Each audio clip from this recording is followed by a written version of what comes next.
Sí, es un gran honor. Muy buenos días a todos y gracias a la Cancillería, al decano y a los profesores y un saludo especial a todos los estudiantes.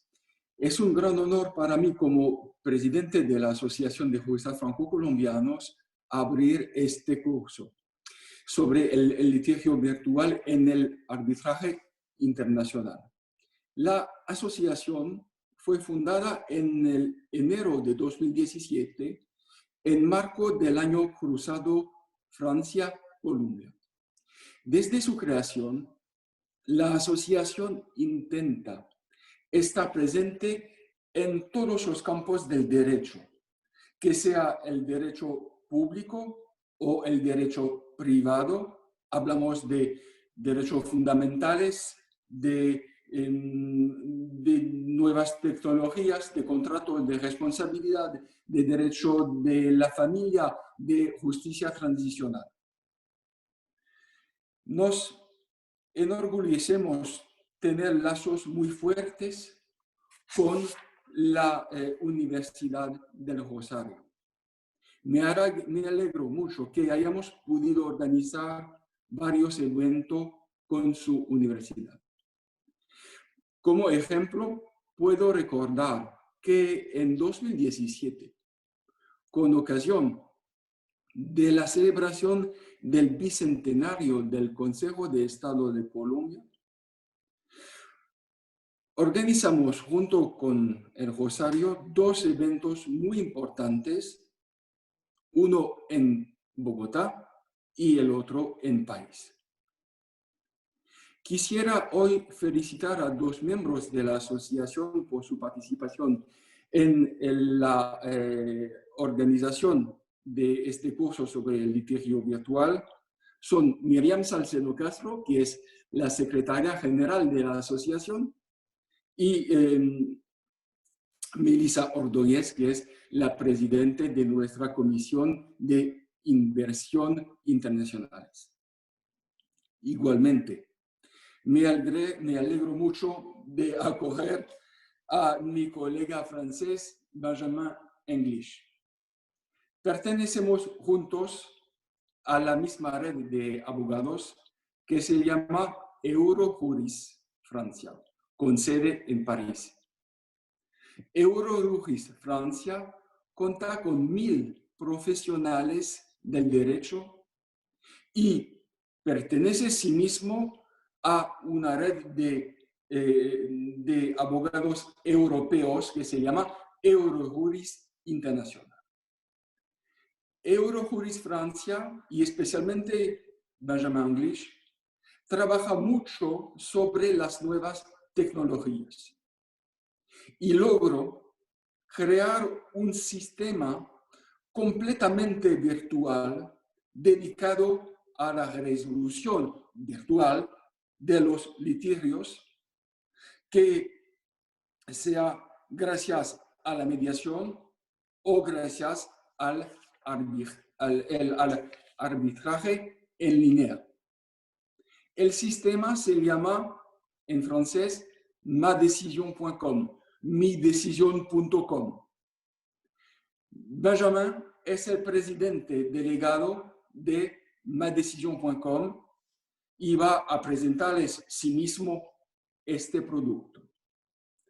La Asociación de Juristas Franco-Colombianos tiene como meta de estrechar los lazos entre juristas franceses y colombianos. Nuestra participación en el curso que se está abriendo hoy es muy simbólica de cómo podemos interactuar. Agradezco nuevamente a la Universidad del Rosario y les felicito a todos por su interés y apoyo. Muchas gracias. Muchas gracias, profesor, por tus palabras. Y de nuevo, bienvenido. Quisiera darle la palabra a la profesora Diana Oñate, que nos va a dar un saludo para que podamos avanzar en el inicio del curso. Bienvenida, profesora, y muchas gracias por todo su apoyo en la coordinación académica. Bueno, muy buenos días a todos. Muchas gracias, canciller. Muchas gracias, Manuel, por esas palabras, al señor decano por esta bienvenida y a todas las personas que nos han estado apoyando en este evento, especialmente a Miriam Salcedo, que ha sido nuestra co-coordinadora académica desde la asociación. Queremos darles la bienvenida a todos los participantes. Este es un evento que nos llena de mucha emoción porque vamos a tener la oportunidad de compartir desde varias experiencias en Francia, en Latinoamérica. Vamos a tener la oportunidad de contar con muchos abogados que están ejerciendo su práctica del arbitraje internacional en Estados Unidos. Entonces va a ser una visión bastante internacional, que es el objetivo precisamente de esta experiencia. Y queríamos darle la bienvenida a nuestros estudiantes chilenos y peruanos, porque van a ser como nuestro primer intento de ampliar los capítulos de la asociación y que no sea solamente exclusivamente para Colombia y Francia, sino que pueda ser un gran capítulo para Latinoamérica. Entonces, muy bienvenidos y vamos a tener oportunidad de interactuar, de conversar, de compartir muchas de las experiencias que hemos tenido en esta virtualidad, y este simplemente es un espacio que nos permite sacar lo mejor de la pandemia. O sea, si no se hubiera presentado la pandemia, no estaríamos en este evento y no estaríamos conversando y no estaríamos tan cerca como lo estamos en esta ocasión.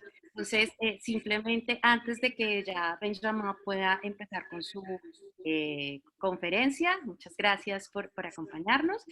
Miriam Salcedo va a hacer una pequeña introducción de sus temas que va a tratar Benjamin y daríamos inicio oficial a nuestro evento. Así que muchas gracias a todos.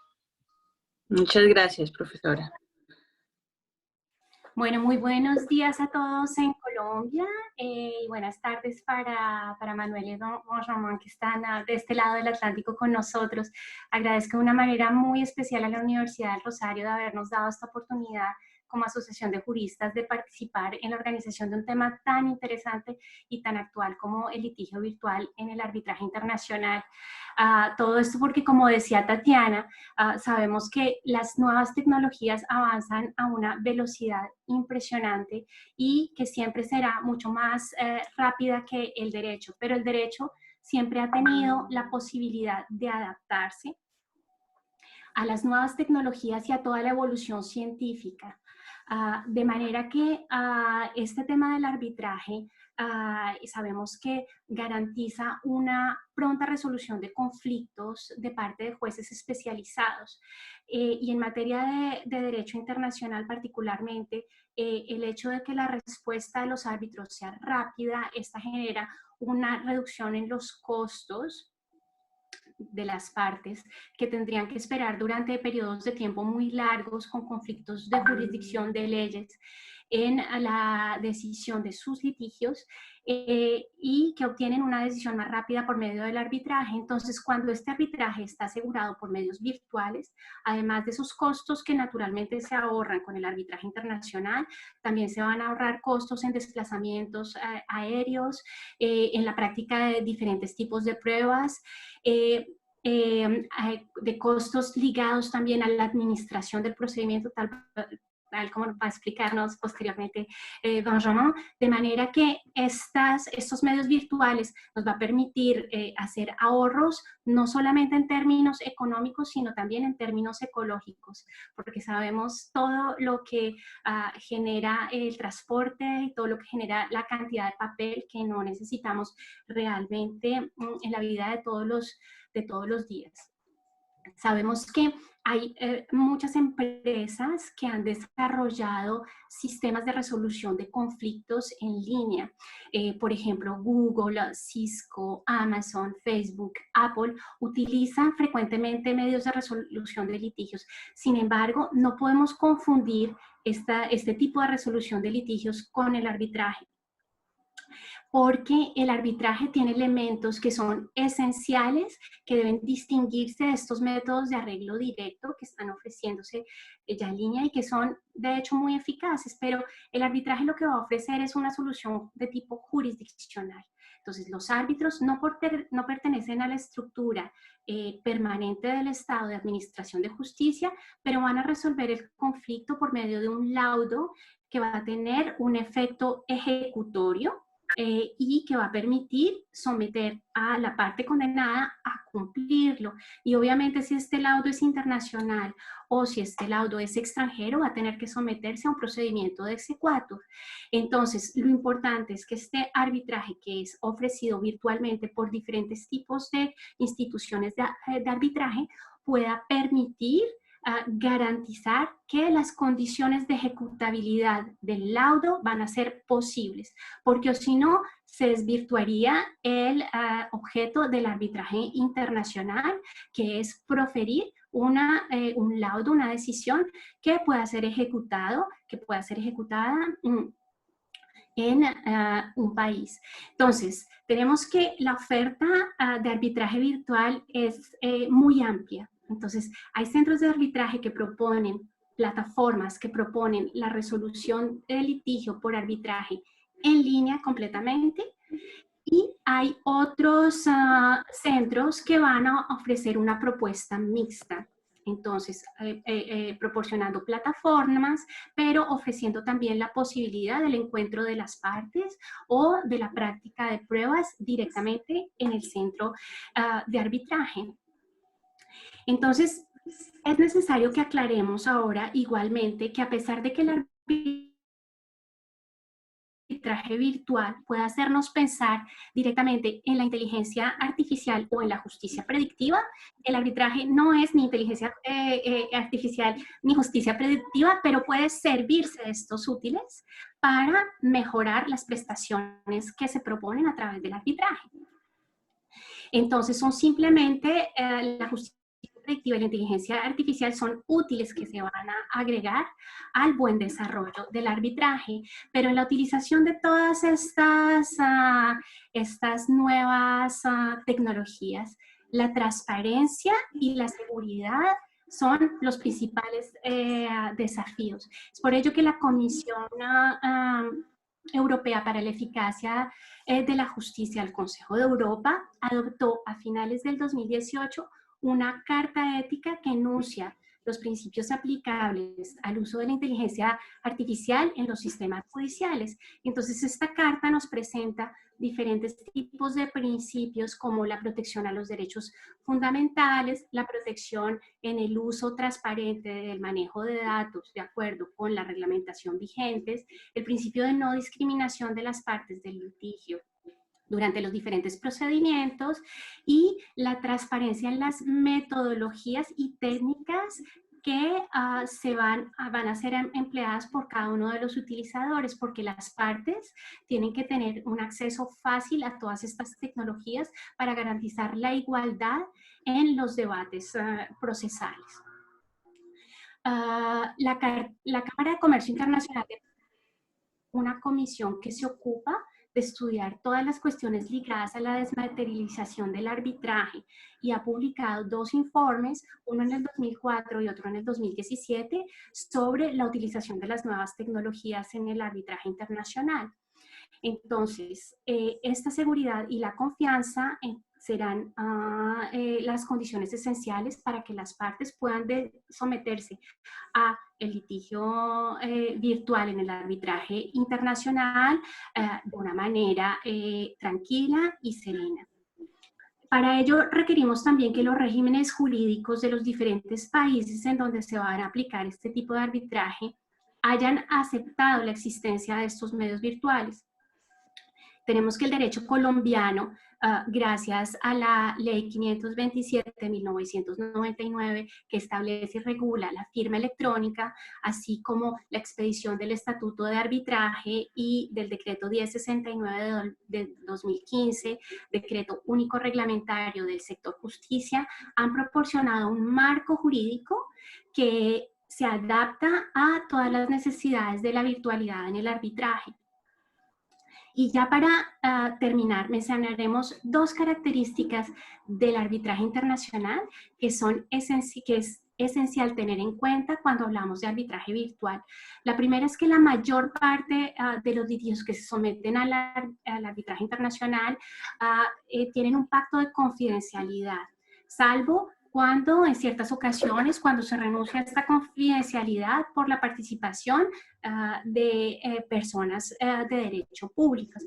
Pero en los otros casos, las plataformas deben tener un protocolo para encriptar la información y garantizar que los documentos que se intercambian no puedan ser viciados por programas maliciosos o por virus que puedan atentar a esa confidencialidad de las partes. Y el segundo aspecto sería aquel de la ley sustancial en el arbitraje virtual. Hay dos tendencias en la doctrina, una que defiende la existencia de una lex informática que hace parte de la lex mercatoria. Entonces, que las partes pueden pactar esta lex informática para regular los litigios que van a desarrollarse en materia de arbitraje virtual. Sin embargo, esta parte de la doctrina no es aceptada ampliamente por todos los juristas. La otra parte de la doctrina considera que el espacio virtual es solo un vehículo, que el espacio virtual ofrece instrumentos a los cuales los árbitros acomodan el marco normativo existente. Entonces, no se trata con los medios virtuales de reinventar el derecho, sino de adaptarse a la evolución de las ciencias y adaptarse a lo que existe con lo que tenemos, porque el derecho, sabemos todos, se ha formado paulatinamente con la práctica y solamente la práctica va a permitir de responder con los instrumentos que son necesarios para las partes. En la actualidad en Colombia, el sistema de la Cámara de Comercio de Bogotá ofrece una plataforma online que permite un arbitraje completamente desmaterializado desde el principio hasta el final del procedimiento, pero también yo misma he tenido la oportunidad como árbitro de la Cámara de Comercio de Bogotá de utilizar muy frecuentemente la virtualidad, teniendo en cuenta que mi país de residencia es Francia y solamente estoy en Colombia para ciertas audiencias particulares cuando las necesidades del proceso lo exigen. Entonces llevo ya al menos 8 años practicando este arbitraje virtual. Entonces, para terminar, lo único que tendría que decir es que las instituciones arbitrales que prestan estos servicios virtuales o las que sean creadas para este propósito deben contar con los recursos tecnológicos y con la pedagogía necesaria para enseñar a las partes a servirse de todos los instrumentos de una manera que les permita tener confianza de el respeto de la igualdad entre las partes, del respeto de las reglas procesales aplicables para de esta manera evitar la anulación de los futura de los laudos. Entonces, con esto termino mi intervención. Dejo la palabra a Manuel Bosque, que va a presentar a Benjamin English, porque lo conoce muy bien, de manera que les doy paso a lo siguiente ya a ustedes. Gracias. Entonces voy a aprovechar la presencia de traductores y presentar a mi amigo Benjamin en francés. Benjamin English, je l'ai dit tout à l'heure. Benjamin English, lo dije anteriormente, es como yo, miembro de la red Eurojuris, que es una red multiprofesional, y es abogado de formación, es abogado de una región francesa que se llama Bretaña, que Miriam conoce muy bien, entre otras, en una región magnífica. Fue vicepresidente de la red Eurojuris y desde ahora, como independiente de su oficina de desarrollo, se ocupa del desarrollo del producto midecisión.com, de la que es delegado general. Es en esta calidad que va a hacer la presentación y estoy segura de una manera apasionada. Va a ser la presentación de este producto extraordinario que fue implementado recientemente bajo su autoría. Entonces te dejo la palabra, Benjamín. Gracias, Manuel. Espero que todo el mundo me esté escuchando bien y que la traducción se pueda estar dando. Gracias entonces a todos. Mis felicitaciones por estas palabras de introducción que aclaran mucho y que dan mucha esperanza sobre este mundo nuevo del arbitraje virtual.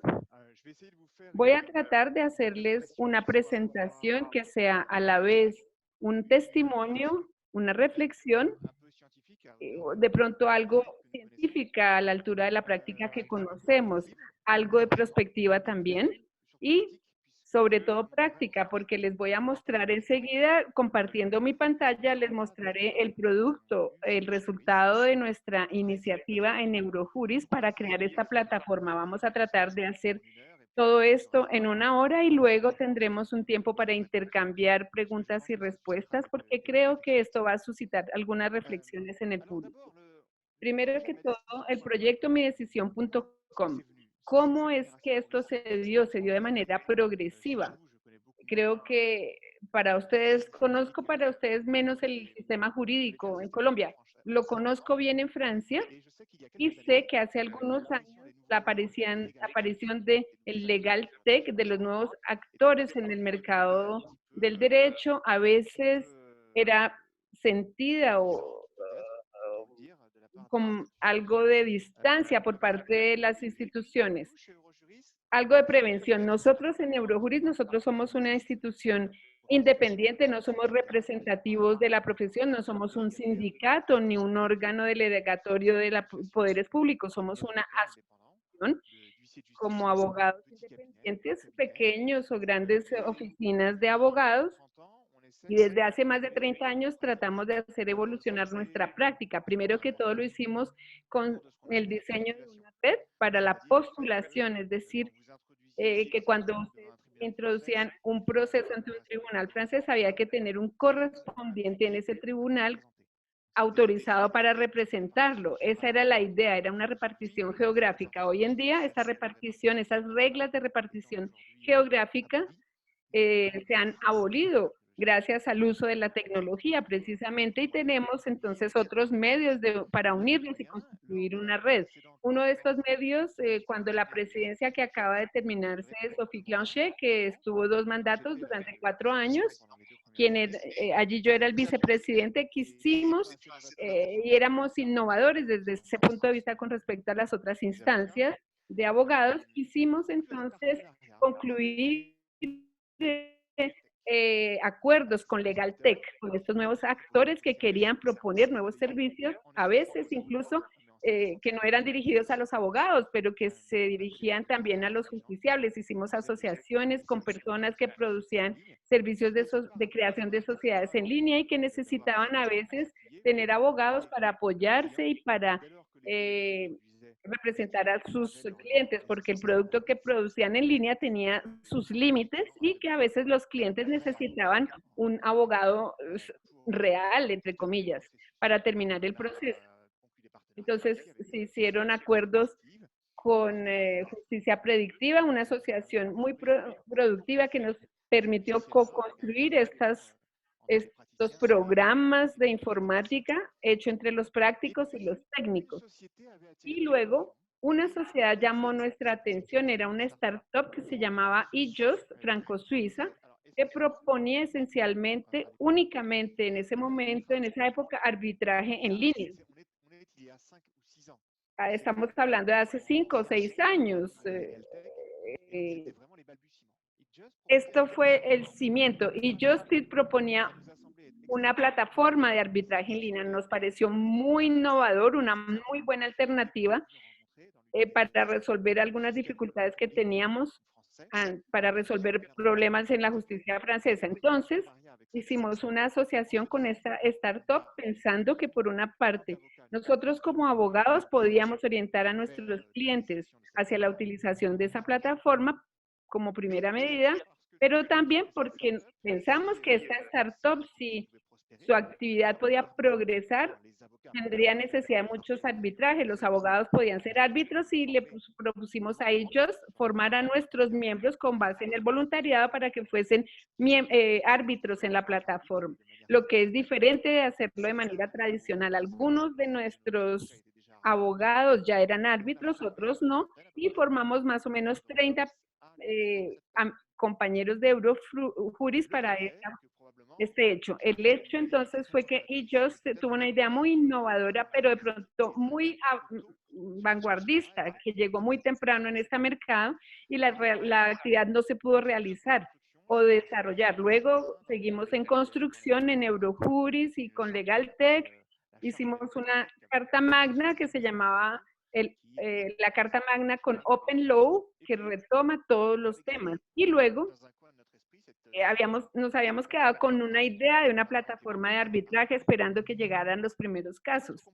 Para hablarles de la manera completa, tengo que hablarles también de una perspectiva del contexto judicial francés. Tenemos un sistema judicial, somos tradicionalmente llamamos como el país de los derechos humanos, históricamente es así, pero tenemos un sistema francés de justicia pública que está tiene alguna dificultad en funcionar porque es un sistema muy poco dotado en términos de presupuesto, que tiene poco dinero, poco dotado en términos de recurso humano y que en las clasificaciones europeos o mundiales, en cuanto a la eficacia o la rapidez de la justicia, estamos muy bajos en la clasificación. Tenemos un problema de eficacia en la justicia francesa. Teníamos allí la necesidad entonces de aumentar el presupuesto, lo que empezó a hacerse, pero con algunas lagunas, porque hay temas prioritarios, los temas penales, penitenciarios o el orden público, que le pertenece al poder de la regalía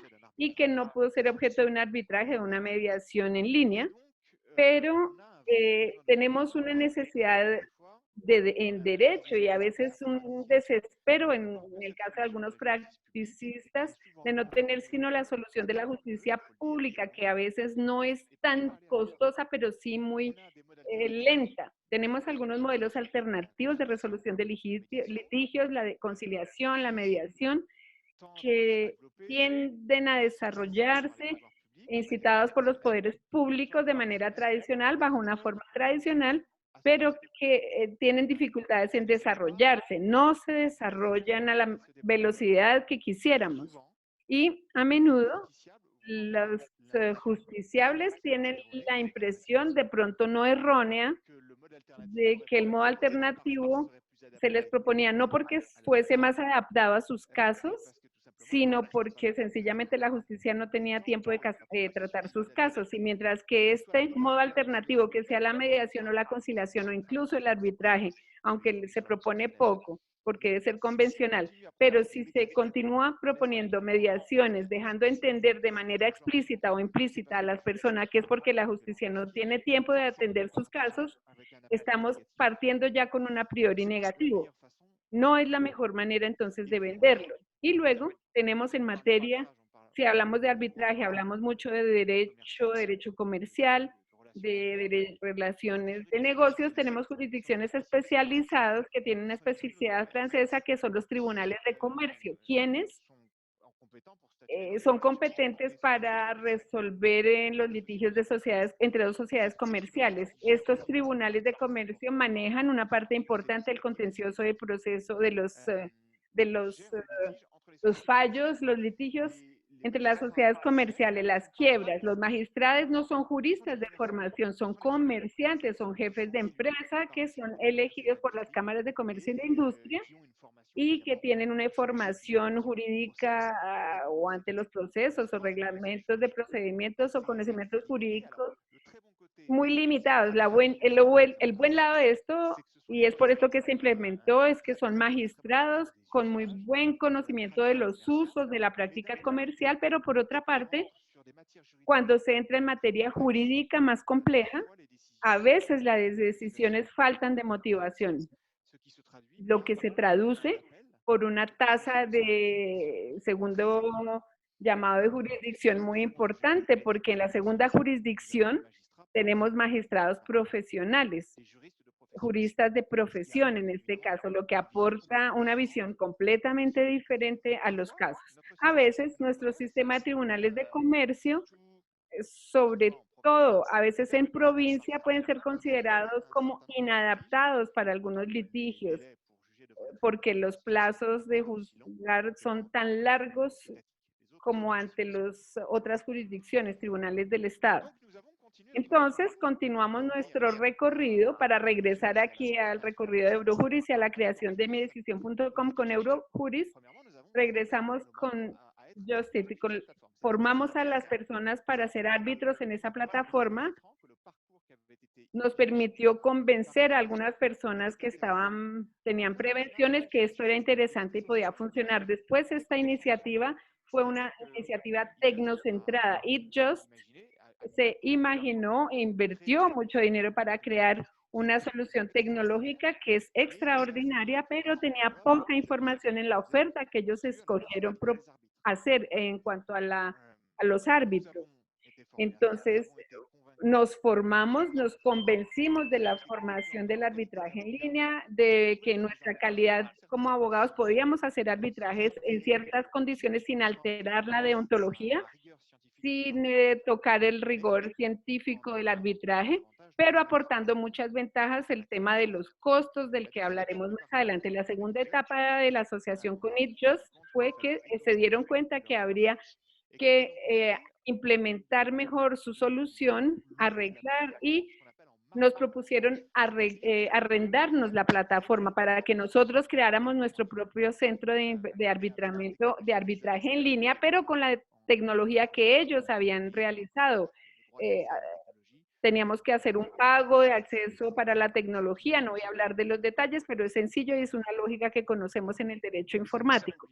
Esto nos obligó en un primer momento a diseñar nuestro propio producto de arbitraje en línea. Teníamos la tecnología, la base tecnológica, pero tuvimos que crear el concepto. En nuestra red de abogados tuvimos que ofrecer un arbitraje y mediación porque It Just había declinado su plataforma en estos dos sentidos, por una parte la mediación y por otra parte el arbitraje, haciendo una amalgama entre las dos y partiendo del principio que la tecnología de uno podía ser traspuesta a la otra materia, lo que no siempre es cierto, lo que necesitó realmente algunas adaptaciones porque el arbitraje y la mediación son cosas muy diferentes. Entonces,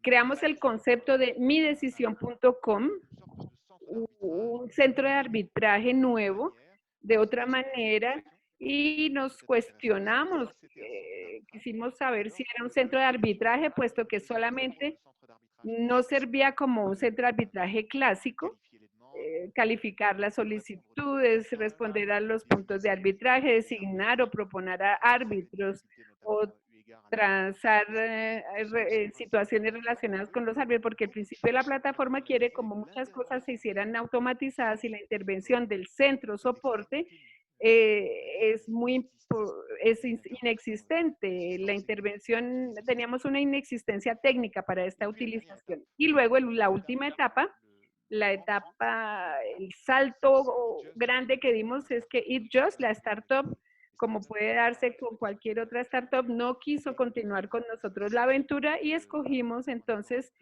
con ellos recuperar una parte de la tecnología relacionada con nuestra plataforma, la de midecisión.com, que ellos habían realizado para nosotros, y hoy en día somos propietarios de la plataforma que estamos poniendo a disposición del público, pero esto implica también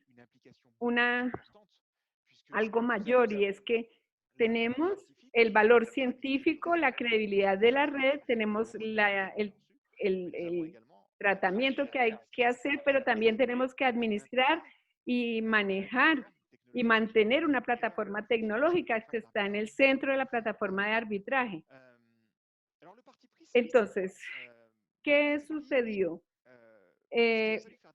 Porque hubo que elegir cuando usted hace una oferta de arbitraje en línea desmaterializada, y esto se va a aplicar para el arbitraje internacional tanto como el interno, hay que tomar decisiones, y este tipo de herramientas, en este momento cuando les hablo, no se puede adaptar a todo tipo de litigios. El diseño, el concepto que hizo ItJust Tecnológica era tener un litigio con dos partes. Si hay más de dos partes es complicado porque no está concebido para ello. Luego, tuvimos el concepto de un árbitro único. No tenemos un colegio de árbitros designados por las partes y un tercer árbitro designado por los dos primeros. Es un arbitraje único.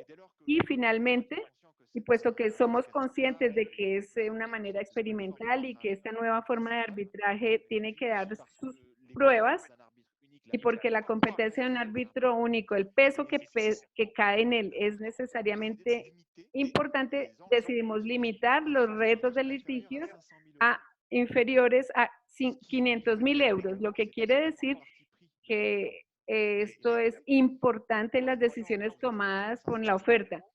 Teniendo casos de menos de 500.000 como monto, no somos entonces unas instancias clásicas. Normalmente quienes manejan litigios tienen montos muchísimo más altos. Queremos entonces crear una oferta de arbitraje que llegue a un mercado que por el momento se escapa al arbitraje, porque el arbitraje, lo sabemos, solo se desarrolló sobre litigios de muy grandes montos. Hay muy pocos arbitrajes de pequeños litigios. Entonces pensamos que este método de arbitraje que existe desde el derecho romano, y de pronto en otras conferencias podemos hablar de la historia del arbitraje, pero puede adaptarse. Entonces, cuando estamos mirando los textos de arbitraje, es una justicia consensual, adaptada, y que si llegamos a adaptar los contratos logísticos, se puede practicar para pequeños litigios. Tenemos una pequeña oferta con litigios de menos de 10.000 euros, donde el honorario del árbitro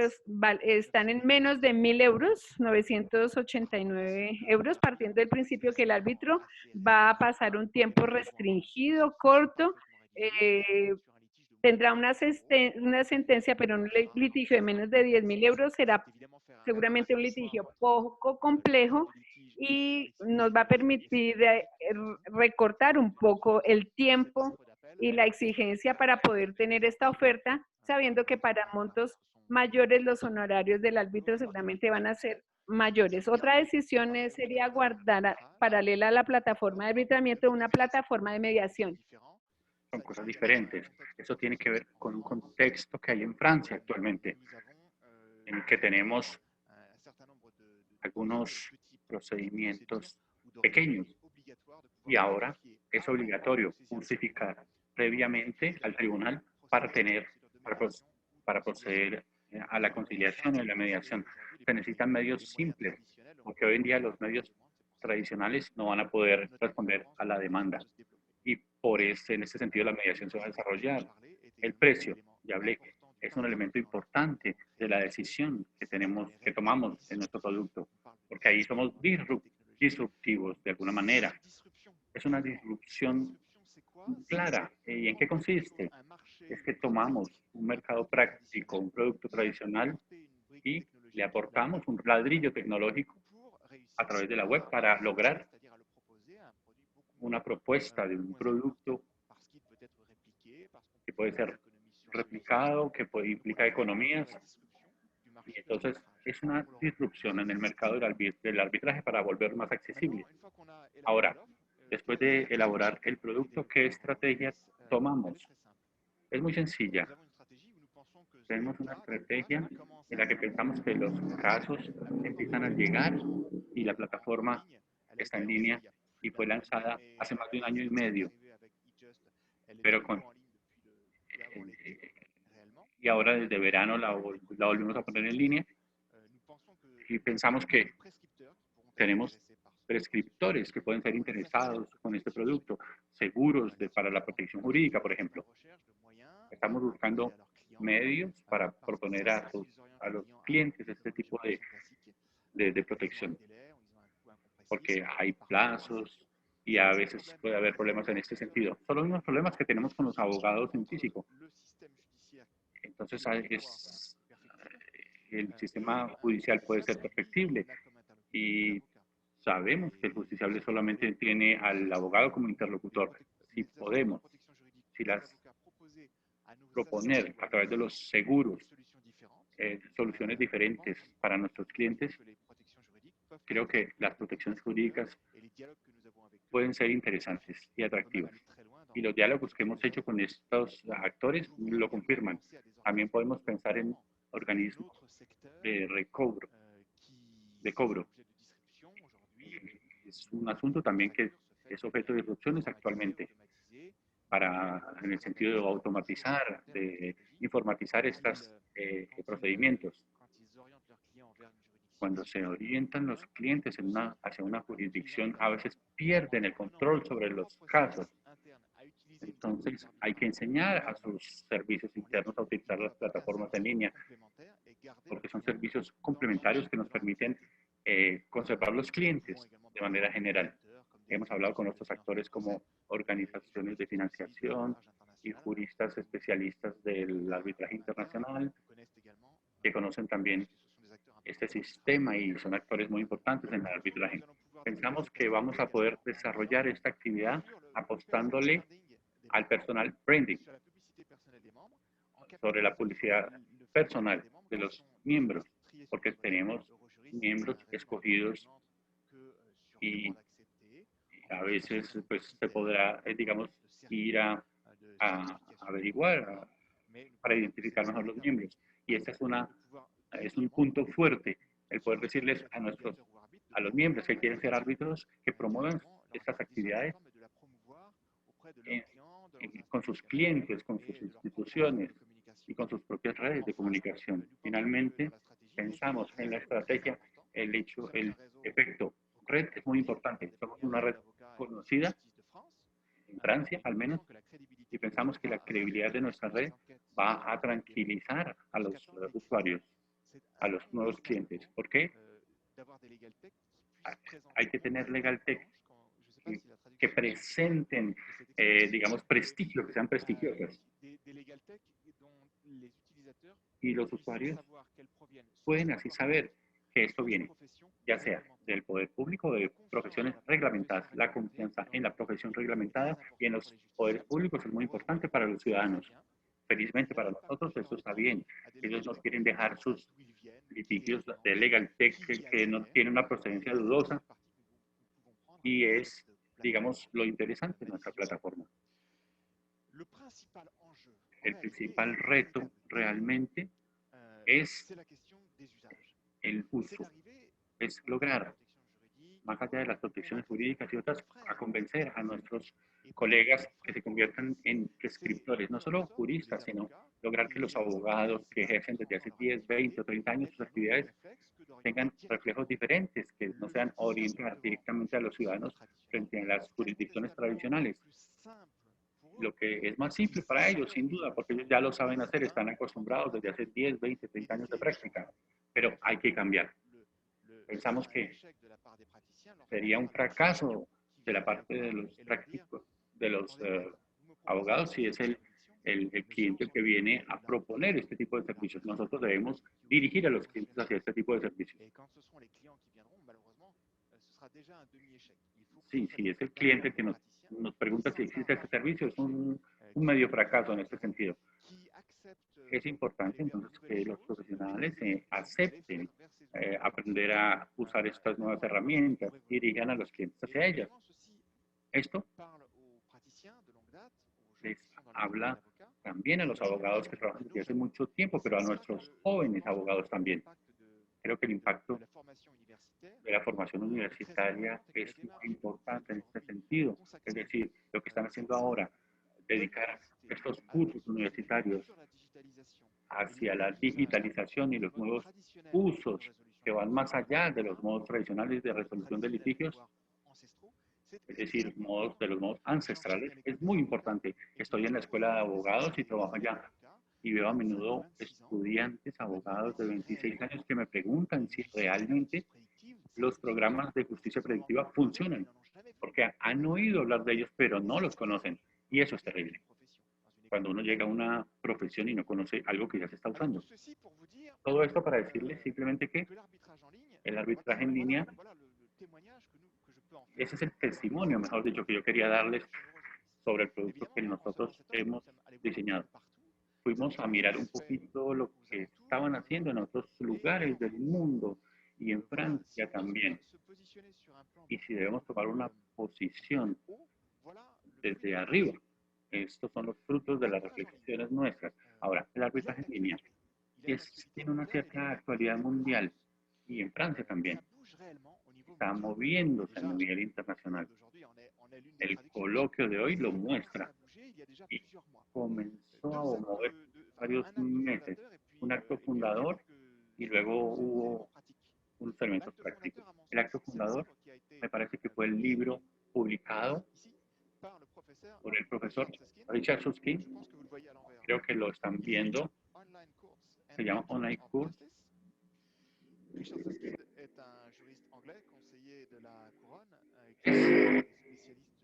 Especialista de la perspectiva jurídica desde hace más de 40 años, que predijo muchas de las evoluciones del derecho, empezando por el hecho de que usaríamos un día los correos.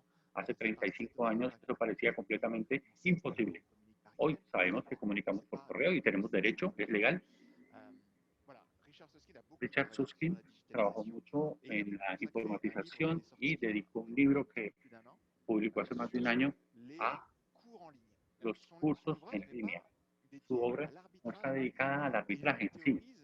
Él teoriza el uso de las plataformas de manera global, incluso para la justicia pública en Inglaterra y en el mundo. Y nos habla de algunas experiencias y teoriza la manera en que se debe usar. Me parece que muchas cosas en el uso del derecho durante los próximos 20 años está en este texto. Él va mucho más lejos de la simple elaboración de una plataforma de arbitraje, porque imagina cursos virtualizados y toma una analogía importante. Conocemos los programas que se llaman SaaS, Software as a Service. Él traduce esta expresión con la noción de Code as a Service, es decir, él considera que mañana la corte, los tribunales ya no serán lugares físicos, edificios, sino lugares virtuales, plataformas en las que podrán trabajar, encontrarse los ciudadanos para encontrar información, obtener orientación. Y luego, si hay un proceso, las partes van a poder comunicar de manera virtual, sin tener problemas de distancia geográfica. Y todo va a suceder de manera más fluida y más rápida y más práctica. ¿Cómo lo observamos en otros campos? Él lo traduce al campo jurídico. Entonces, todo esto se está traduciendo por progresos y uno de los catalizadores de esta crisis del COVID, sin duda, de este año. Esta crisis obligó al arbitraje a digitalizarse a la fuerza. Había que continuar los procesos. Algunos decidieron aplazar porque decidieron que era un caso de fuerza mayor, pero otros quisieron continuar. Y para hacerlo, puesto que no se podían reunir, ni podían tomar aviones, ni hacer circular ejemplares en papel, entonces se virtualizó todo. Y hubo que adaptarse. Y adaptamos instituciones a menudo muy antiguas y tradicionales tratando de digitalizarlo. Eso fue un progreso interesante. Hay varias publicaciones en este sentido, pero les voy a pasar los links directamente. Hay un artículo en francés que es interesante, que salió hace unos 10 días sobre el arbitraje virtual en el tiempo del COVID. Y frente a la práctica internacional, es un artículo producido por el Centro de Ciberjusticia de Quebec y que habla sobre trabajos hechos en Estados Unidos, en los que se hicieron la pregunta de las primeras sentencias y los primeros cuestionamientos de estas sentencias virtuales. Y experiencias interesantes sobre arbitraje internacional y testimonios hechos por videoconferencia. Y se habló de las dificultades prácticas y preguntas sobre si se puede, cuando hay un reglamento de arbitraje que dice que las partes deben comparecer frente al árbitro, before the arbitrator. La pregunta es si frente al árbitro es también virtual, ¿esto es válido? ¿Yo estaría frente al árbitro o tendría que estar físicamente? Ese tipo de reflexiones. Y esta pregunta se hizo en jurisprudencia. Y la evidencia que apareció en este artículo es que relata los minutos de un congreso sobre este tema, es que fue necesario adaptar las reglas, los reglamentos de arbitraje institucional que no estaban hechos para la virtualización. Y hubo que reescribir, adaptar, poner enmiendas en estos reglamentos tradicionales. Entonces, es una práctica que está progresando en ese sentido. En Francia no estamos desprovistos en ese sentido, está avanzando también, un poco menos que en otros países, pero avanza. Paralelamente al lanzamiento de nuestro proyecto hace un año y medio, midecisión.com, 10 días después apareció un reporte del Club de Juristas, una institución que deben conocer, que agrupa la crema de juristas franceses, profesores universitarios, juristas prestigiosos de ministerios, prácticos, etcétera, que reflexionan sobre diferentes tipos de temas. Con cierta fiabilidad elaboramos nuestra propuesta de plataforma y ellos hicieron un reporte 10 días después de nuestro lanzamiento. Y vimos en esta publicación cuáles eran las recomendaciones de esta institución. Queríamos saber si estábamos en el perímetro que ellos habían establecido o si nos habíamos equivocado completamente. Felizmente, tuvimos el placer al leer el reporte que la mayor parte de lo que habíamos nosotros previsto y considerado había sido tomado en cuenta y era coherente y con esta propuesta de esta institución. Y, por supuesto, veremos que esto en la práctica fue muy interesante y el reporte va mucho más lejos también porque plantea otra pregunta, la pregunta sobre si las sentencias, todo el mundo conoce en principio, tenemos una sentencia que se emite y hay un procedimiento de ejecución. Si la sentencia no es ejecutada, hay que volverla ejecutable y hay un procedimiento frente a los tribunales para hacer eso, anticipando el desarrollo del arbitraje virtual. El reporte de este club de juristas imaginaba ya que se podía virtualizar la obtención de estos procedimientos y estos fueron sin pasar por procesos más complejos, ir a las diferentes oficinas, etc. La idea es automatizar también la última etapa de la sentencia, que es opcional, puesto que no es obligatoria, pero que puede ser útil para tener una sentencia ejecutoria. Se puede ir muy lejos, entonces, en la informática. Fue un progreso teórico, pero eso nos tranquilizó. Y hay algo mucho más práctico también que es inminente en Francia. Tenemos una ley en Francia que apareció de manera concomitante con el lanzamiento de nuestra plataforma. Una certificación de las plataformas de mediación, conciliación y arbitraje en línea. Entonces, eso nos sorprendió, porque nos encontramos con una certificación con normas ISO, Lloyd Register y que certifican un organismo tercero, que es su institución, su fábrica, su consultorio, porque eso se aplica a muchos campos. Las centrales térmicas también son objeto de esta certificación. Y nos crean una nueva certificación. Pues una sorpresa, porque se está certificando un sector económico que estaba balbuceando, que no existía realmente, que estaba apenas naciendo. Algunas iniciativas aparecieron, pero generalmente los poderes públicos vienen a regular y a certificar estos sectores cuando ya emergieron. Pero aquí se anticiparon un poco. Los poderes públicos se anticiparon al desarrollo futuro de este nuevo campo de actividades profesionales, lo que significa que lo tomamos como un apoyo de parte del sector público.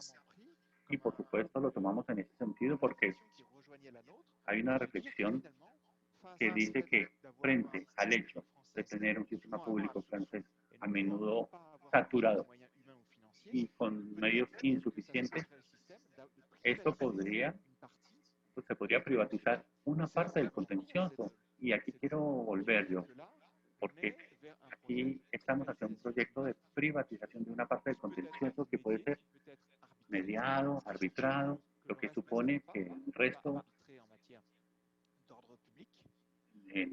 no lo sea, no se puede arbitrar en materia de orden público ni en otros temas. En cambio, sí se puede hacer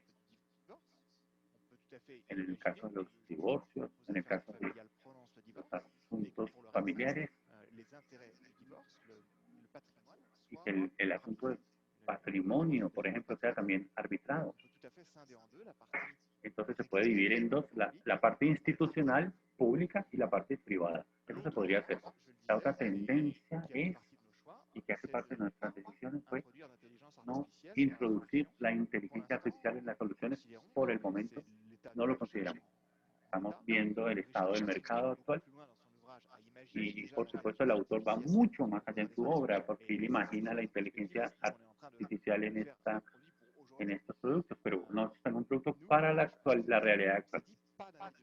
Entonces no usamos la inteligencia artificial en nuestro producto. La única mecanización la van a ver en la demostración es proponer las hojas de vida en los perfiles de los árbitros. Pero es algo que es muy sencillo, los computadores lo hacen desde hace 40 años.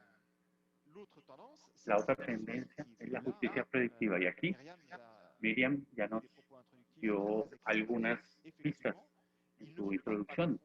Por supuesto, no hay que confundir todo. A veces, la gente que se interesa en la Legal Tech tiene tendencia a meter todo en el mismo paquete y agitar todo y mezclarlo todo. No, así no es. La justicia predictiva es algo extraordinario. Se trabaja con programas. Eurojuris tiene asociaciones con uno de los principales actores en Francia que se llama Predictis.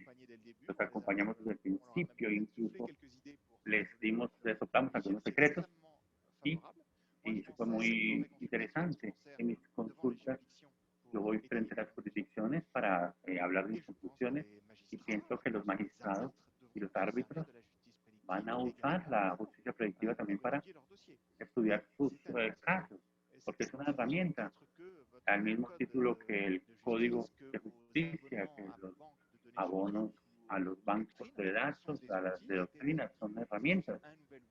Es solamente un nuevo instrumento, una nueva manera de razonar cuantitativa sobre la jurisprudencia, pero no podemos mezclar todo y no podemos considerar que la justicia predictiva va a reemplazar ni al árbitro ni al juez público, por supuesto. Después, la pregunta que se plantea, si hacemos una vuelta general del arbitraje, es cuál es el nivel de digitalización que hay hasta ahora. Finalmente, los primeros comentarios sobre el uso de lo digital en materia de arbitraje en el mundo vienen a ilustrar esta reflexión. La pregunta es, ¿qué es el arbitraje? Miriam dijo, no hay que confundir todo. Repito, las grandes plataformas proponen modos de resolución de conflictos, lo sabemos, y a veces la llaman mediador, a veces arbitrador. Arbitraje. Cuando ustedes van a algunas plataformas, yo no los he probado todos personalmente, pero cuando tienen un litigio con eBay y van al sistema de resolución de conflictos o Airbnb, les van a proponer un diálogo con un tercero, un moderador, que le va a proponer una solución. Pero esta solución tiene que ser un arbitraje porque el árbitro no es independiente. Primero, uno no sabe quién es un empleado de la misma empresa y sobre todo porque no es independiente de las dos partes, porque es pagado por ellos, la plataforma. Eso no es arbitraje. Se le puede llamar así, pero no lo es. Eso lo ponemos de lado, no es arbitraje. Luego, se puede hacer arbitraje en línea con algo diferente a las plataformas que les acabo de mencionar. Hicimos esa pregunta. La respuesta es sí, pero no de la misma forma. Es decir, hoy en día estoy en mi consultorio y si no hago parte de Eurojuris, pero si me quiero lanzar en el arbitraje, porque decidí ser árbitro, puedo, por supuesto, montar una oferta en línea sin gastar casi nada. Si estoy equipado de un Microsoft Office u otra herramienta más sencilla y frecuente. Ustedes han usado Teams, por ejemplo, durante esta crisis del COVID. ¿Y qué hay que tener para hacer arbitraje en línea? Un espacio con seguridad virtual en el que puedo invitar partes, terceros, que tenga seguridad, por supuesto, en el cual yo pueda dejar documentos, en el cual yo pueda dialogar de manera confidencial con los interesados, en el cual yo pueda interactuar, hacer preguntas, tener respuestas, incluso hacer videoconferencias para escuchar testigos, por ejemplo, y hacer un procedimiento de arbitraje y dar mi sentencia. Incluso puede hacer firmar virtualmente con una herramienta virtual.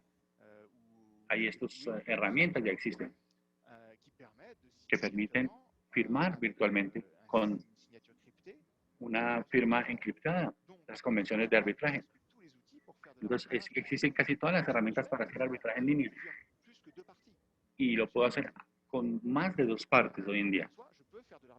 Entonces, yo solo en mi oficina puedo hacer arbitraje.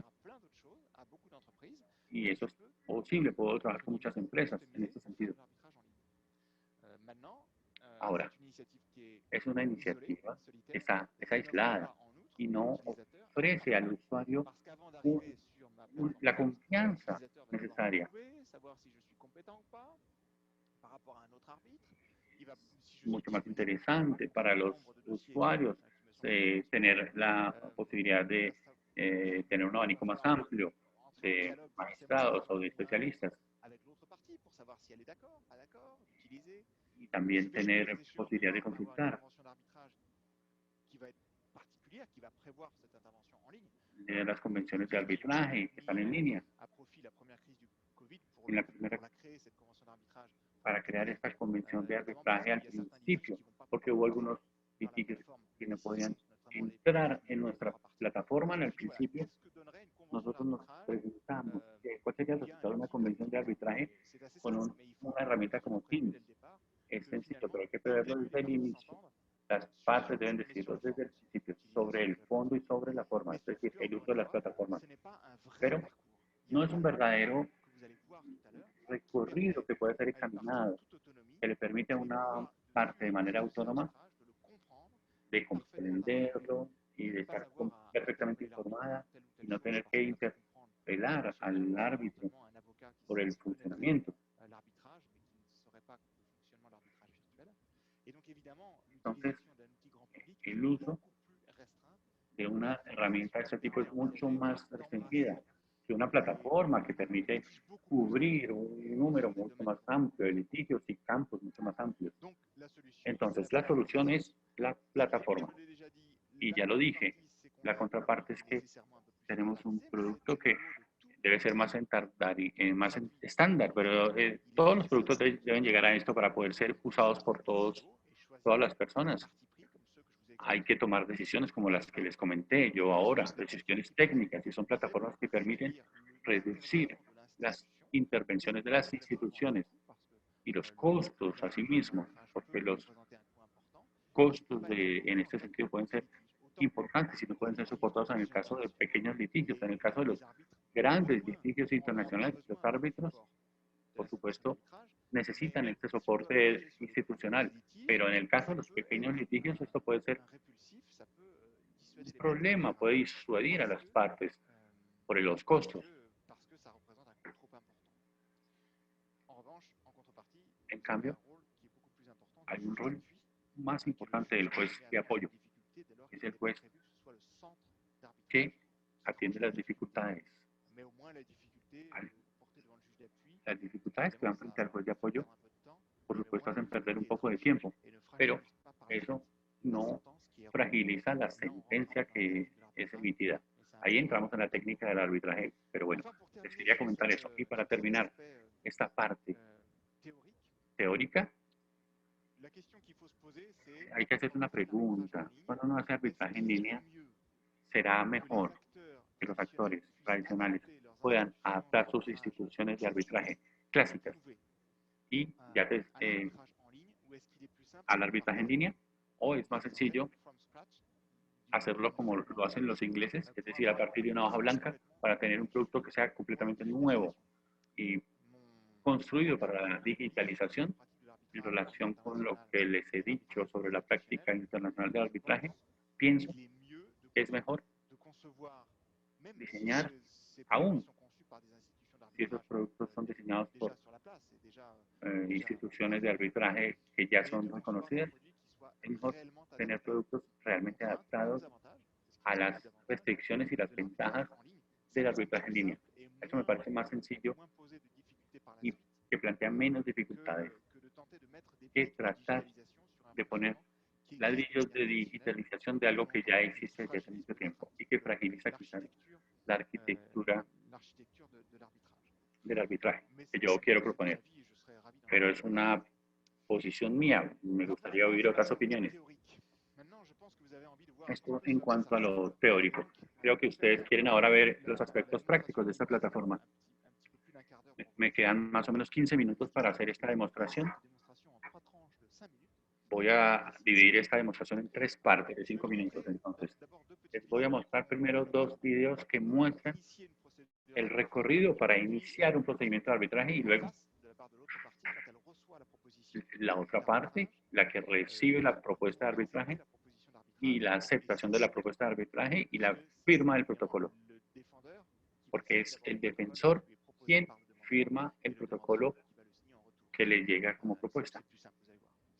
Van a ver cómo funciona. Y luego, en la segunda parte, vamos a ver la sala de arbitraje virtual. Los videos que les voy a mostrar ya están en línea en YouTube porque, por supuesto, crear cuentas con contraseñas y todo sería muy fastidioso. Necesitaríamos varias cuentas y computadores. Entonces, lo hicimos simplemente en un video que subimos a YouTube. Voy a compartir mi pantalla. Entonces, voilà, je vais vous partager cet écran-là. Et vous allez arriver à la vidéo. Aquí está el video que se llama hacer una solicitud de arbitraje en línea. Puse el video más lento. Está en francés, por supuesto. Llego a la plataforma. Y aquí hay una... Entro en la plataforma, creo una cuenta rápidamente. Creo una cuenta indicando quién soy, nombre, apellido, si soy una persona física, una persona jurídica o natural, perdón. Y hay unas... Y se me pide usar el navegador apropiado y termino mi inscripción con una contraseña. Y pues es muy sencillo, ustedes ya han entrado a plataformas, es lo mismo. Solo hay un nivel de seguridad un poco más alto. Y en la creación de la cuenta se aceptan las condiciones generales de utilización del servicio y los reglamentos de arbitraje. Todo está aquí adentro, todas las reglas están aquí en este reglamento y están las tarifas también que uno valida, de manera tal que la convención de arbitraje y mediación es muy corta. Hay pocos detalles, la descripción del litigio, las partes y el resto envía al reglamento general. Consulto, acepto las condiciones de las tarifas y los otros documentos. Y entro a la plataforma de mediación o de arbitraje con una visualización de todos los... Voy un poquito rápido, ¿no? Y me explican cuáles son las diferentes etapas del arbitraje que se va considerado. Y me guían etapa tras etapa, el depósito de la demanda, los plazos, cómo se acepta, cómo aporto mis argumentos ahí en la columna de la izquierda. Normalmente el usuario, incluso si no es muy, si conoce mucho, no va a tener dificultades. Incluso si no conoce mucho, no va a tener problemas para usar esta plataforma. Aquí en esta otra parte, vamos a ver. Si yo estoy de acuerdo, entonces puedo empezar el proceso. Aquí se puede ver si estoy gestionando mi litigio o el litigio de otra persona, porque esta plataforma puede ser delegada. El uso de esta plataforma puede ser delegado a un abogado, por ejemplo, o a un gestionario de protección jurídica. Puedo decir que soy un mandatario y en ese caso debo justificar el mandato de mi cliente, el poder. Los datos de la parte adversa, puedo consultarlos. Hay correo, número de teléfono y puedo enviar la propuesta. Y luego está la descripción. Debo explicar cuál es el objeto del litigio para que la parte adversa pueda estudiar el caso. Y luego, el aspecto innovador es que está en la selección de los perfiles de árbitros diferentes. En este cuadro tengo todos los juristas que se me proponen. Y voy a poder seleccionar algunos criterios según el campo de experiencia, si es sector industrial, lengua, región geográfica.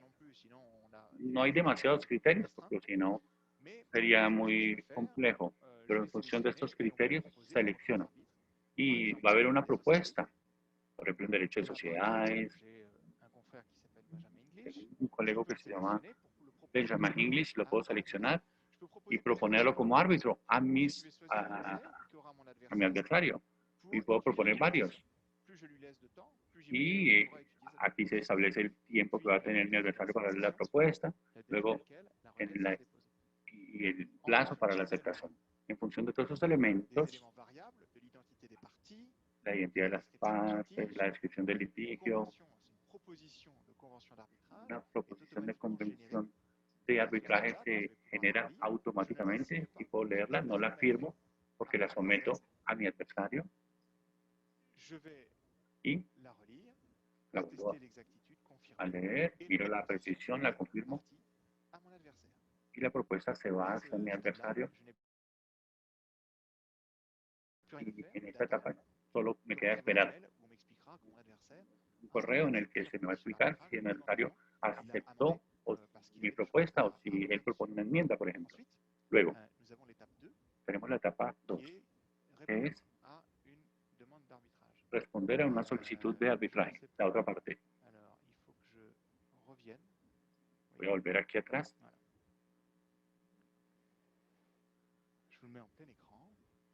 Voy a poner en pantalla completa. Entonces, estamos en el lado del defensor, que recibe un correo o un mensaje. Aquí lo van a ver. Que le dice que hay un litigio y que le proponen una resolución por medio de arbitraje. Hay que ser realista. Hay un paréntesis. Quiero decirles que en los primeros casos de uso, uno no imagina que todo esto se haga de manera fluida y que quien recibe un correo con algún tipo de propuestas de estas vaya inmediatamente a una plataforma de este tipo. Por supuesto, los primeros casos se hacen de manera consensual. Probablemente los abogados de las partes quizás van a tener una cláusula en el contrato que va a ir hacia midecisión.com, porque es otra forma de hacer que los litigios aterricen en nuestra plataforma o que las partes se acerquen y hablen de esta solución. Y incluso puede que se acerquen a un árbitro que ya conozcan y que está trabajando en la plataforma. Eso se puede hacer de esta manera al principio, al menos, porque eso es una revolución de los usos. Entonces, eso necesita tiempo, hay que ser realistas a nivel del uso. Y la gente se tiene que acostumbrar. Entonces, aquí tenemos la propuesta de arbitraje que le llega al defensor, la que nos explican y nos preguntan quiénes somos, igual que lo hizo el solicitante. Tenemos que crear una cuenta. En el correo nos explicaron que no era un compromiso, entonces solamente vamos a estudiar la propuesta. termino mi inscripción, entonces sí, acepto las condiciones de servicio como antes y las tarifas,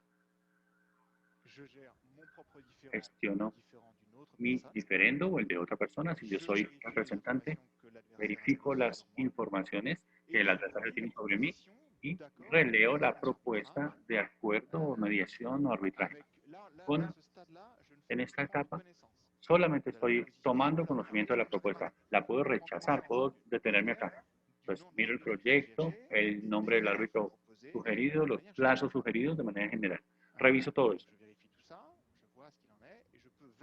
Y luego valido o propongo una enmienda.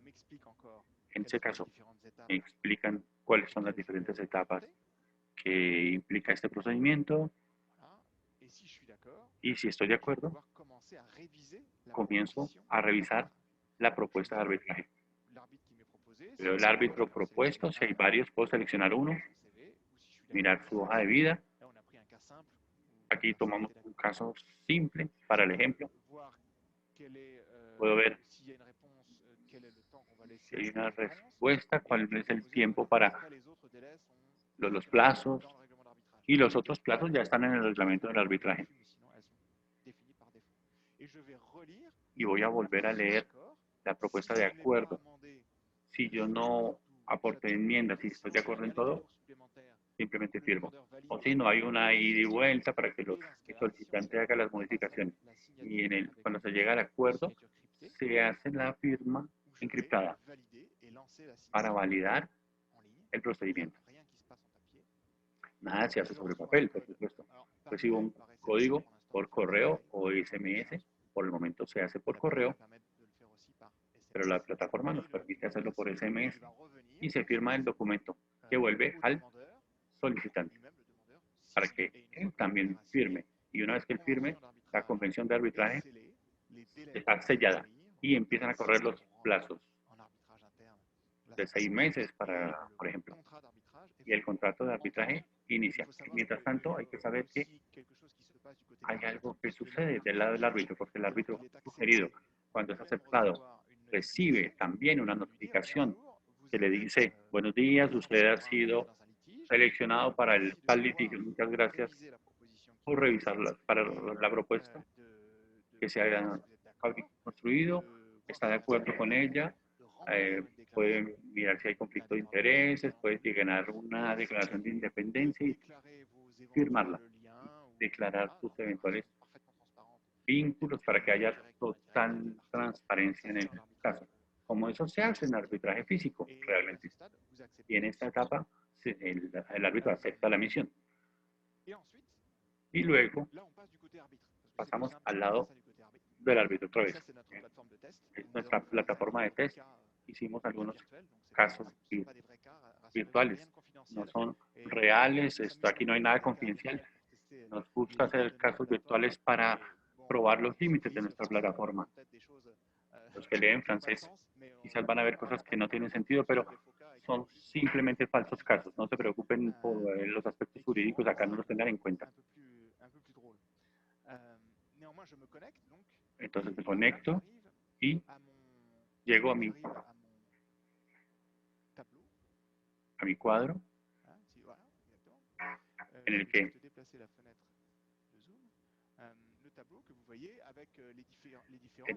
están los árbitros.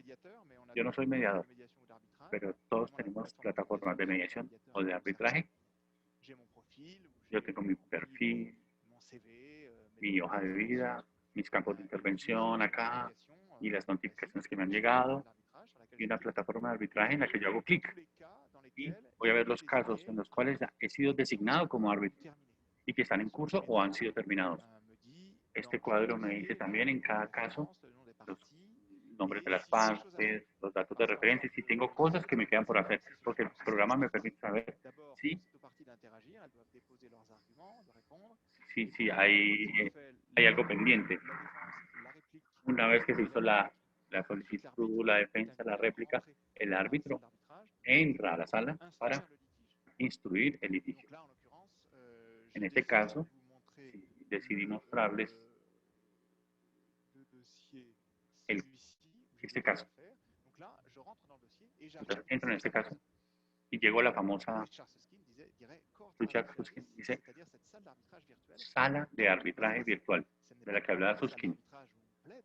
Es una sala en la que todos los datos del arbitraje están presentes. Arriba tengo detalles. Puedo consultar la definición.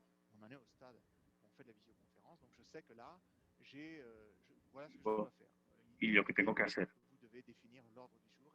Hay que definir el orden del día, por ejemplo, y puedo ir directamente aquí para eso. Y es otra parte de la que tiene que actuar. La sala de arbitraje está aquí con el árbitro, las partes. Hay un cuadro con los datos del arbitraje, lo que me permite tener los datos de las partes, la declaración de independencia del árbitro, el monto de los gastos de cada parte, porque realmente es el solicitante quien empieza pero si el defensor hace solicitudes de reconvención que hacen pasar el litigio a un umbral superior en relación con la tarifa, en este caso es el defensor quien paga el complemento de arbitraje.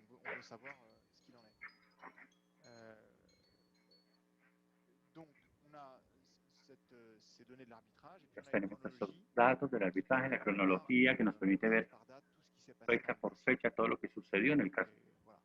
Pues, y lo que cada uno hizo en cada momento. Pero el corazón del proceso es esa sala de arbitraje. A la izquierda vemos, hay unas pestañas que me permiten hacer cosas en función del estado del litigio.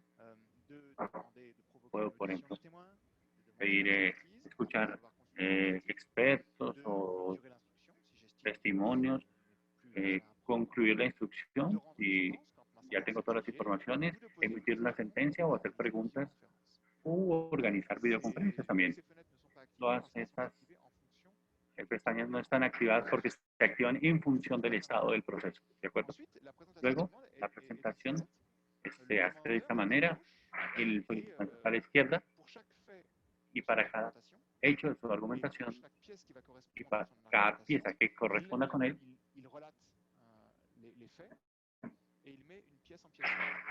va a haber un adjunto. Si no lo ha hecho, en este caso, en este ejemplo, y el defensor puede responder frente a cada hecho del solicitante, puede tener ya sea una aceptación o un cuestionamiento con las justificaciones de parte del defensor. Puede haber puntos sobre los cuales el defensor dice, estoy de acuerdo, no hay problema. Y así se puede hacer un seguimiento a estas comunicaciones de réplica, diálogo, piezas adjuntas, etc.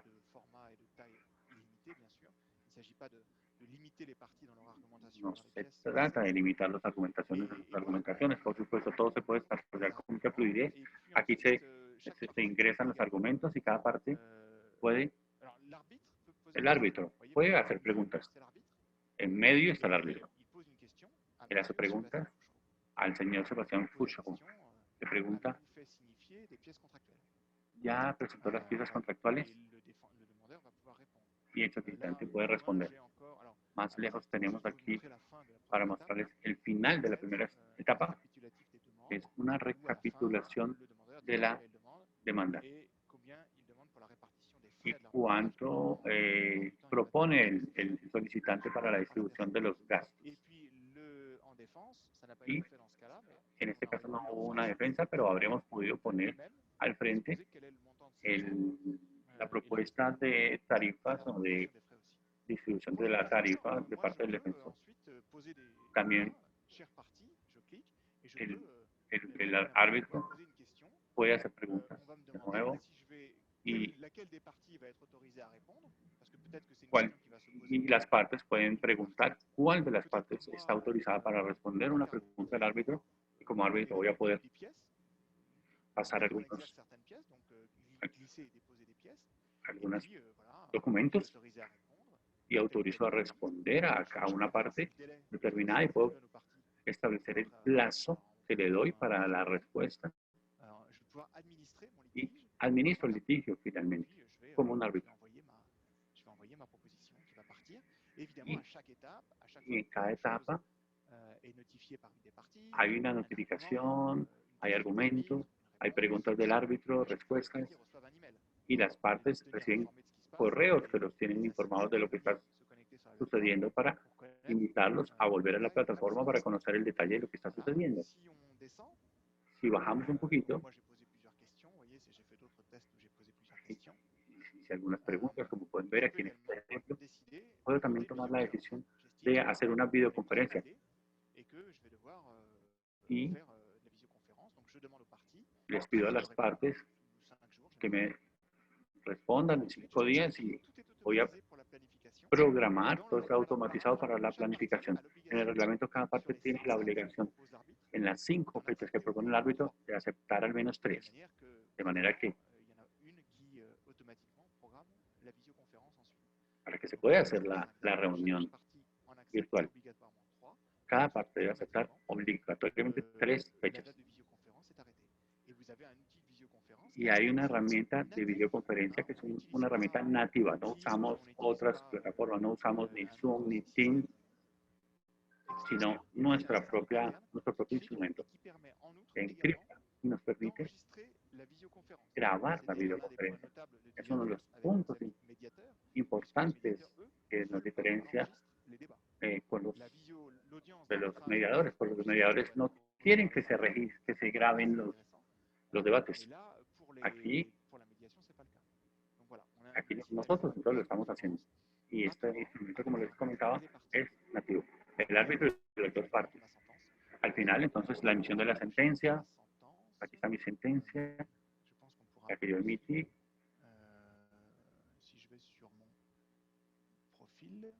Si miro mi perfil, entonces voy a buscar.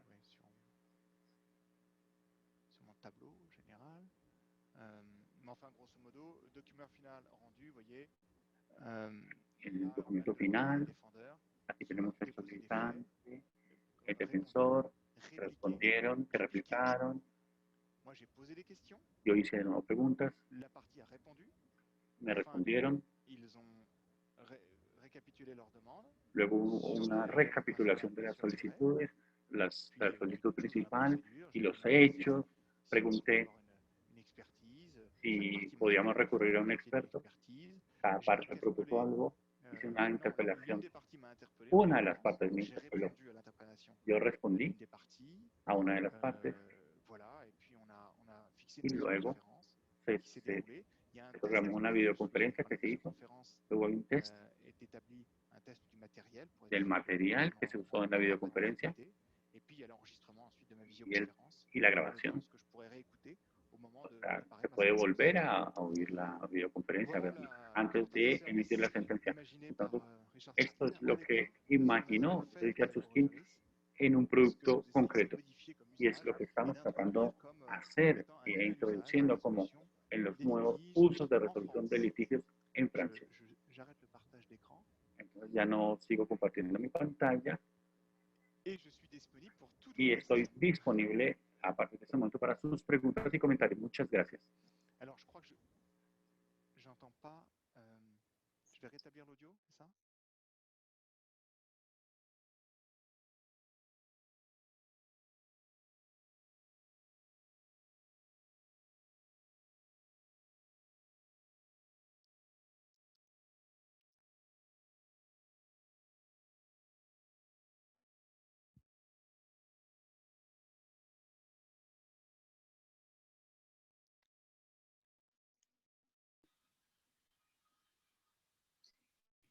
Bueno, muchas gracias, Benjamin, por la explicación tan detallada de madecision.com. Está abierto el espacio para que los asistentes puedan hacer preguntas sobre la intervención. Entonces, pueden levantar la mano para saber quién quiere hacer las preguntas. Bueno, mientras surgen esas preguntas, yo tengo 2. La primera es, hay ¿cuántos casos activos han tenido en ladecisión.com desde que empezó a funcionar? ¿Y qué problemas se han visto en la práctica ya de la herramienta como tal? O sea, ¿cuáles han sido como las principales dificultades en los casos en los que hayan empezado a utilizar el arbitraje virtual?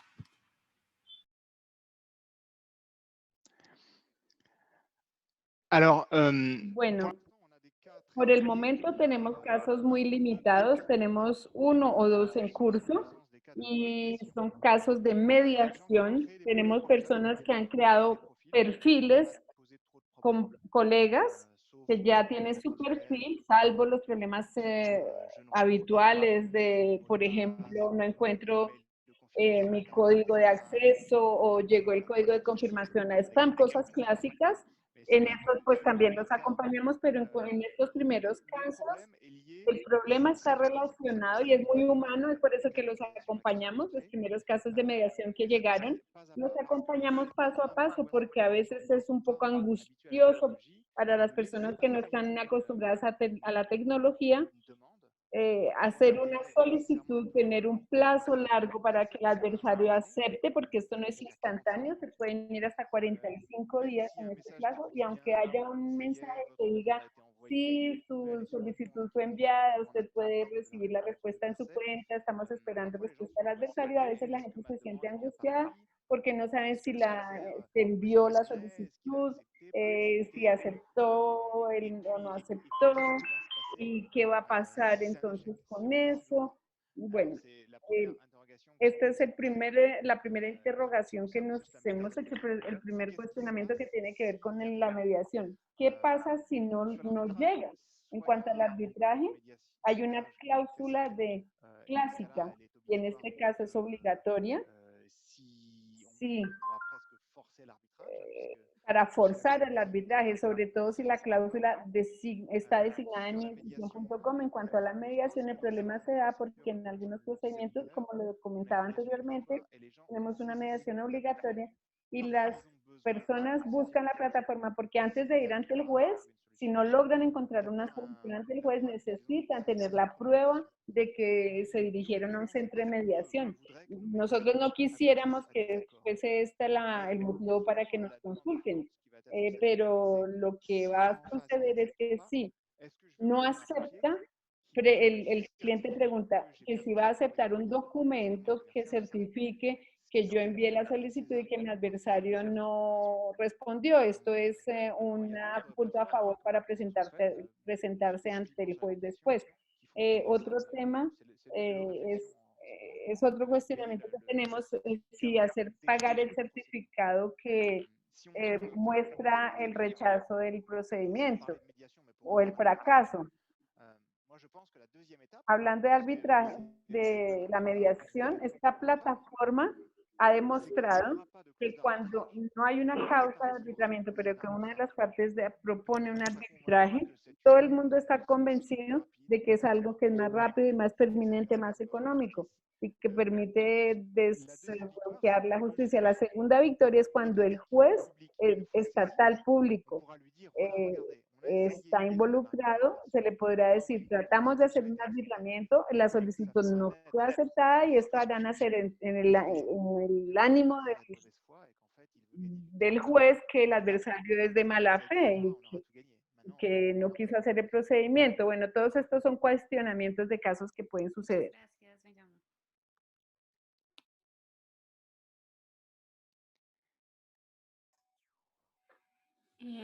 Aprovecho que no se han presentado otras preguntas para hacer las mías ahora. Yo quisiera resaltar primero, hacer un comentario resaltando que no veo que haya intervención de un secretario en el procedimiento. En Colombia, normalmente los arbitrajes son colegiados, es decir, hay 3 árbitros, y entonces se requiere la participación de un secretario que va a garantizar la comunicación entre las partes y entre los árbitros y que va a garantizar también todos los aspectos ligados al buen desarrollo del procedimiento. La presentación de este tipo de plataforma nos permite ver que no hay necesidad de un intermediario porque ya las reglas procesales fueron tenidas en cuenta para la elaboración de la plataforma y adicionalmente la plataforma permite que las partes puedan comunicarse con el árbitro directamente. De manera que ya este es un costo menor para las partes del arbitraje. Pero por otra parte, lo que quería preguntar es respecto de cuáles son las formalidades respecto de la firma electrónica. ¿Está plenamente autorizada por la ley francesa? Y luego, ¿qué pasa con los recursos? Porque a diferencia de Colombia, en Colombia el arbitraje tiene solamente una instancia y solamente caben recursos extraordinarios. Pero en Francia es posible un recurso de apelación contra la sentencia arbitral. Entonces, ya han tenido experiencia respecto de estos recursos y ¿hay alguna fórmula que prevea, hay algún momento en el que la plataforma invita a las partes a decidir si ellos pactan o quieren pactar en contrario respecto de estos recursos que pueden presentarse?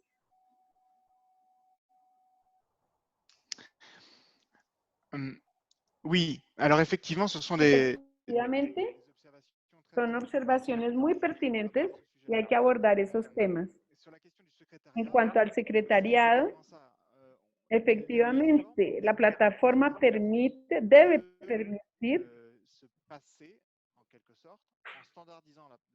haciendo una estandarización de la prestación, no contar con la institución de secretariado, con la función de un secretariado, lo que en varios casos internacionales puede a veces, en cuanto a pequeños litigios se puede dar. Esto se hace en detrimento de alguna flexibilidad, porque entendimos que hay muchas cosas previstas en el reglamento. Sin embargo, el procedimiento, incluso si no hay secretariado, es flexible. Por ejemplo, el tema de los plazos.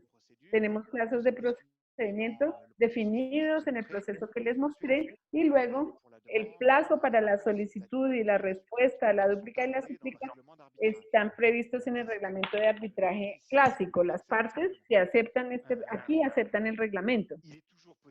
Es posible también, como para el plazo de 6 meses en arbitraje interno para la sentencia, prorrogarlo, porque la ventaja es que el arbitraje es una justicia consensual. Si en algún momento en la plataforma el árbitro dice, no lo vamos a lograr, necesito un mes suplementario, y las partes están de acuerdo, pues respondiendo con un sencillo sí en la plataforma, tenemos el acuerdo para prolongar el arbitraje. Por una parte, tenemos un producto tecnológico que es necesariamente estandarizado para las dos partes para que las diferentes opciones no sean infinitas, porque no tenemos la posibilidad de tener un soporte en secretariado, pero por otra parte, cuando el litigio ingresa en este ámbito, las partes pueden organizar el procedimiento sin problema. El segundo punto, la firma digital. En Europa tenemos reglas de certificación de las plataformas de firma en línea. Nosotros utilizamos DocuSign, sino USign. Hay dos actores mundiales, son DocSign y USign, que están perfectamente, que respetan perfectamente las reglas europeas. Creo que son las reglas IDAS, me parece, y es válido, fue juzgado en las jurisdicciones nacionales y los jueces usualmente dieron validez a esta firma para contratos y otros temas. Nunca ha sido cuestionado este tema. Y también sucede lo mismo. Las partes pueden aceptar la parte de la firma electrónica. Aquí estamos también en el consensualismo. Podría protestar la validez de la sentencia en algún momento las partes, por ejemplo, pero tenemos esta herramienta precisa que nos permite utilizarlo. Luego, la apelación. Previmos en el arbitramiento en plataforma esencialmente en arbitraje interno. En Francia, en arbitraje interno es diferente al de arbitraje internacional que tú practicas, Miriam. En Francia, en arbitraje interno, el principio es que no hay apelación. En el reglamento de arbitraje, midecisión.com, estamos en una instancia única, no hay posibilidad de hacer apelación. Entonces, solamente tenemos los recursos en anulación, que siempre son válidos en el caso de dificultades de independencia, problema de forma en cuanto a la sentencia. Esto es posible, pero no hay una apelación a segundo grado de jurisdicción porque, como ustedes lo saben, los dos inconvenientes son que esto aumenta considerablemente los tiempos, porque caemos de nuevo en un procedimiento clásico ante una corte clásica, y también todo el interés del arbitraje en línea es, o de manera general, porque es válido para todos los arbitrajes, es la confidencialidad, porque la Corte de Apelación no sería confidencial. Y aprovecho aquí porque eso me hace pensar en un elemento muy importante de prospectiva, pero incluso es más que prospectiva, es actualidad. No sé dónde, en qué están ustedes en Colombia en cuanto al Open Data y las decisiones de justicia, pero me parece que este tema no puede ser tratado de manera, debería ser tratado de manera global. Si se mira de manera global, por lo menos en Francia, el Open Data de las decisiones de justicia fue votado de tal suerte que las decisiones judiciales siempre han sido públicas, pero para obtenerlas había que tocaba ir a la secretaría de una jurisdicción para que le dieran una copia y pagar. Ahora, todas las decisiones, incluyendo las más pequeñas jurisdicciones de primera instancia, van a tener que poner en línea y codificar las decisiones hechas. Esto fue votado en Francia desde hace más de 2 años. Están todavía haciendo el decreto de aplicación y crear las máquinas, porque hay unos problemas relacionados con la automatización de las decisiones previstas para las personas naturales y no las empresas. Todas las personas, todas las empresas quienes tienen muchos contenciosos van a poder tener la integralidad de su contencioso analizada por cualquier persona con programas, con los judiciales, programas predictivos, para poder tener una cartografía y encontrar soluciones a los litigios, incluso a los seriales. Esto quiere decir que con este Open Data, las empresas, pequeñas o grandes, van a necesitar confidencialidad y solucionar sus litigios de una manera que los lleva a la plaza pública, y esta es una ventaja del arbitraje. A mi manera de ver, en paralelo con el Open Data de las decisiones de justicia, vamos a ver que se va a crear una necesidad del desarrollo de una justicia bajo un radar que esté por fuera del Open Data, pero que va a preservar el secreto de los casos, de los asuntos. De allí mi gran entusiasmo en cuanto a la modernización de este sistema.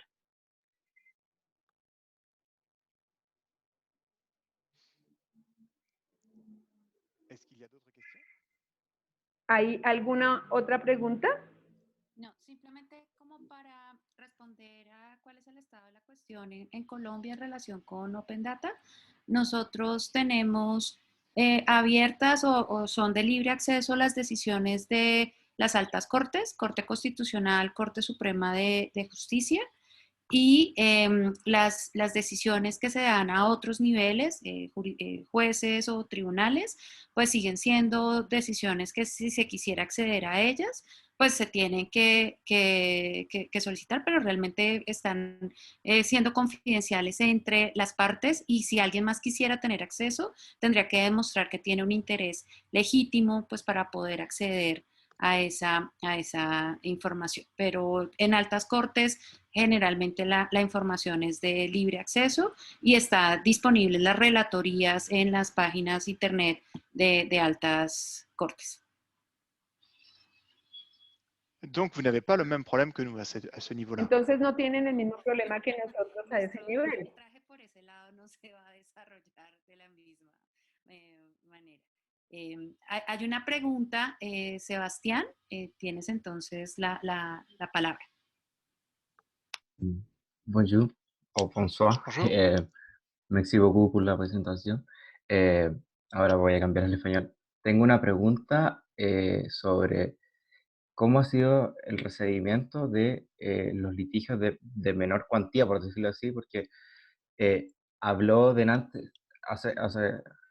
en su presentación habló de que principalmente los litigios concentraban ciertos montos que eran más altos, pero que en esta instancia, en mi decisión, se podían hacer litigios de menor cuantía, por decirlo así. Entonces, mi pregunta es más práctica. ¿Cómo ha sido el recibimiento? ¿Se ha litigado aún más sobre estos montos? Y mi segunda pregunta era sobre cómo se llama el libro que no alcancé a escribir. Eso, muchas gracias. Alors, le nom du livre, je El ferai nombre passer. del libro, voy a hacerles llegar un link, correo se llama Online Comes, ahí lo tienen, de Richard Susskind, Online Course on the Future of Justice. No está traducido, creo que en francés y en español, está en inglés. A veces es un poco difícil de leer porque es un inglés técnico y hay que concentrarse bastante, pero es es maravilloso de inicio a fin. En cuanto al tema de los montos, nosotros en arbitraje, los litigios de un valor de 0 a 500.000 euros de valor de litigio. Cuando hablamos de valor de litigio, hablamos de la demanda y de la demanda en convencional que va a adicionarse. Tenemos unas franjas en la página web, franjas que, por ejemplo, entre 0 y 10.000 euros de valor del litigio, del litigio, se sabe que el honorario pero no solamente los honorarios, sino los honorarios totales del arbitraje será de 990 como tasa. Aquí hay unos gastos financieros de la plataforma, pero la mayor parte le corresponde al árbitro. Pero si es de menos de 10.000 euros, se puede hacer por menor cuantía porque como la plataforma es fácil de utilizar y el árbitro interviene cuando las partes presentan sus argumentos y se va a hacer más flexible la instrucción y cuando el espacio, vamos a hablar aquí de cosas contratos, por ejemplo, 200 euros por hora fuera de IVA. El árbitro, por ejemplo, en 4 horas puede hacer una audición con las partes si es necesario para tratar de llegar a un acuerdo y a dar una sentencia. Sobre todo si es un árbitro que ya supuestamente es especialista en el tema, conoce muy bien el tema en derecho, que no tiene que gastar tiempo de investigación por un pequeño litigio. Luego, para ser más explícito, cuando el defensor tiene una demanda en convencional, por ejemplo, de 8.000 euros, pero el defensor solicita en la defensa 20.000 euros porque en realidad piense que tiene una deuda más grande, más amplia, entonces se van a adicionar las dos demandas y tendríamos un reto de esta demanda de 28.000 euros y pasaremos entonces aquí a la franja de honorarios superiores por mayores a 10.000, creo que va de 10.000 a 50.000 y pasaremos a esa franja. El defensor aquí, como él es el autor de la demanda reconvencional, va a girar el complemento entre los honorarios de la primera franja y los honorarios de la segunda franja. Y el árbitro al final dirá quién llevará la carga de los gastos de justicia, porque también pueden ser repartidos los gastos mitad. ¿Respondí a su pregunta?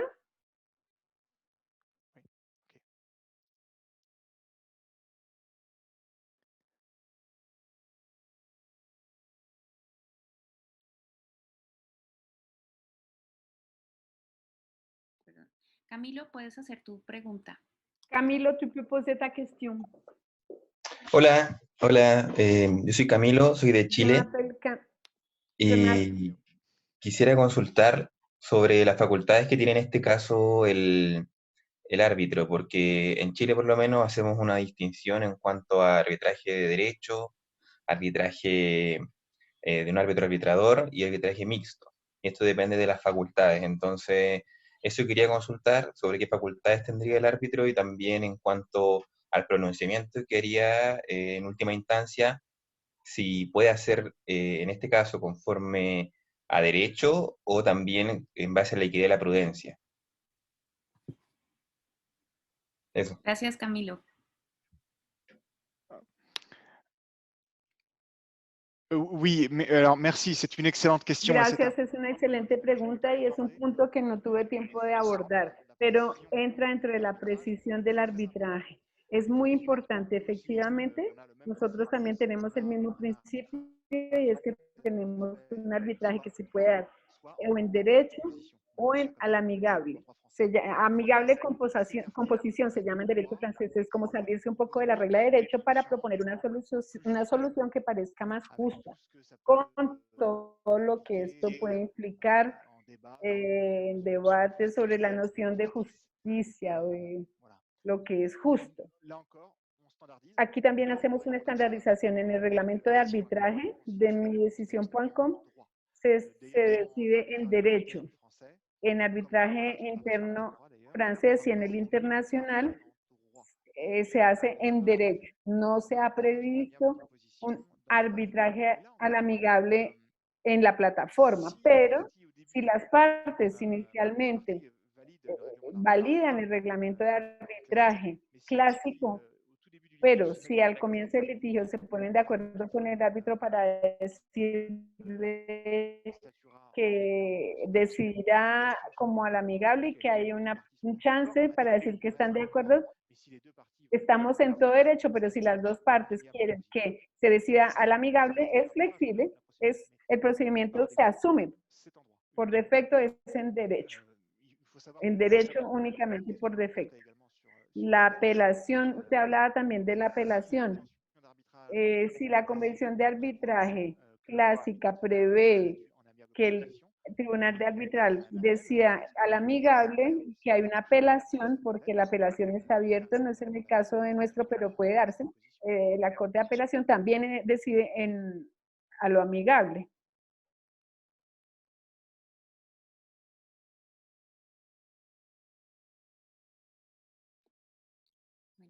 No sé si tenemos alguna otra pregunta. Recuerden que nos pueden usar la herramienta de alzar la mano que está en participantes o nos pueden escribir por el chat para contarnos que tienen una pregunta.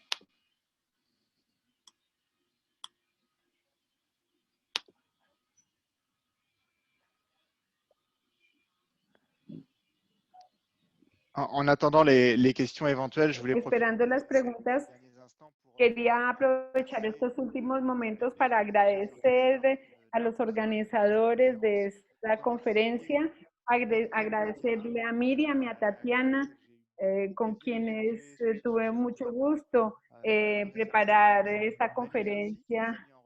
Manuel también, que nos puso en contacto, que está muy implicada en las relaciones y en la asociación que está trabajando en este coloquio. Es muy interesante confrontar en materia de arbitraje. El interés del arbitraje es que es un tema que me parece ser muy rico, es decir, que es a la vez flexible, hay una voluntad real de aportar soluciones, de buscar soluciones. El arbitraje es un tema que practico, que podría continuar incluso a practicar de manera clásica, tratando de digitalizar. Hace 10 días hicimos un arbitraje clásico, pero con las reglas del COVID tuvimos que hacerlo en videoconferencia, en una oficina donde trabajo en mi despacho. Tuvimos que escuchar a 6 o 7 testigos y los invitamos. Y el árbitro, que tiene 80 años, que no era especialista de este tema, también pudo trabajar y fluyó. Yo hice la invitación en Teams, pero digamos que pudimos hacerlo, pudimos trabajar en línea a diferentes niveles. Es un tema muy rico, me parece, y siempre dan ganas de hacer más. En este Winter School, para los estudiantes que asisten, me parece muy importante que estén familiarizados con el arbitraje, porque intelectualmente es extraordinario, es flexible y muy preciso y riguroso a la vez.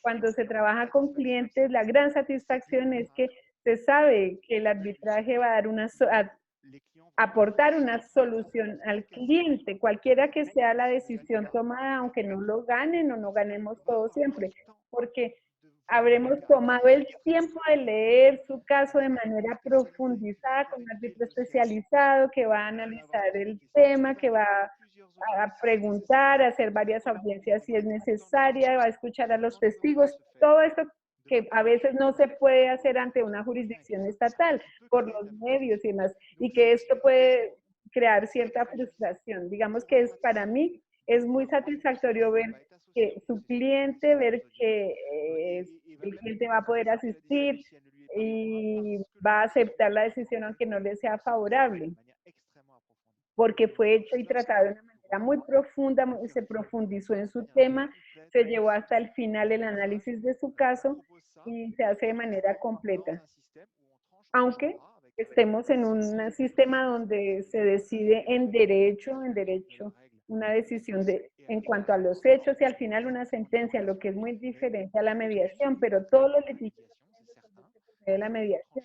A veces hay que tomar decisiones y si podemos proponer sistemas que a la vez sean rigurosos y que respeten los principios, pues hay que hacerlo. Todos tenemos algo que ganar. Totalmente de acuerdo, Benjamin. Muchas gracias. Voilà, ça y est. Ok, muchas gracias, totalmente de acuerdo con esa invitación. Y yo aprovecho también para hacerle una invitación a nuestros participantes y tener un acto de agradecimiento en las nuevas costumbres que se desarrollan en las plataformas y vamos a prender nuestras cámaras pues para que Benjamin tenga la oportunidad de conocer al auditorio que estuvo presente en su conferencia y pueda ver caras que sí estaban oyendo todo lo que nos explicó esta mañana y es una forma también de darles a todos la bienvenida a este curso. Así que aquí está el auditorio presente, Benjamin, y muchas gracias por toda la explicación.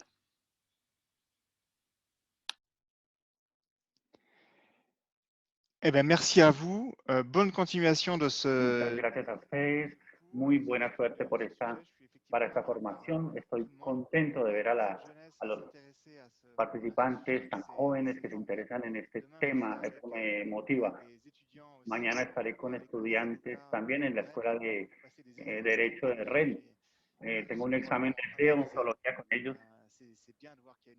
Y es interesante ver que hay una nueva generación que está surgiendo y es perfecto. La gran comunidad de juristas internacional crece día a día. Gracias. Bueno, muchísimas gracias y creo que pues no hicieron más preguntas, no se animaron, pero entonces les pasaremos la información que nos comentaste para que tengan oportunidad de seguir profundizando sobre el tema. Oui, d'accord, pas de problème. Merci à tous. Muchas gracias a todos y a todas. Et à bientôt. Y hasta pronto. Gracias, Benjamin. Merci. À bientôt. Con continuación, a bientôt. Merci.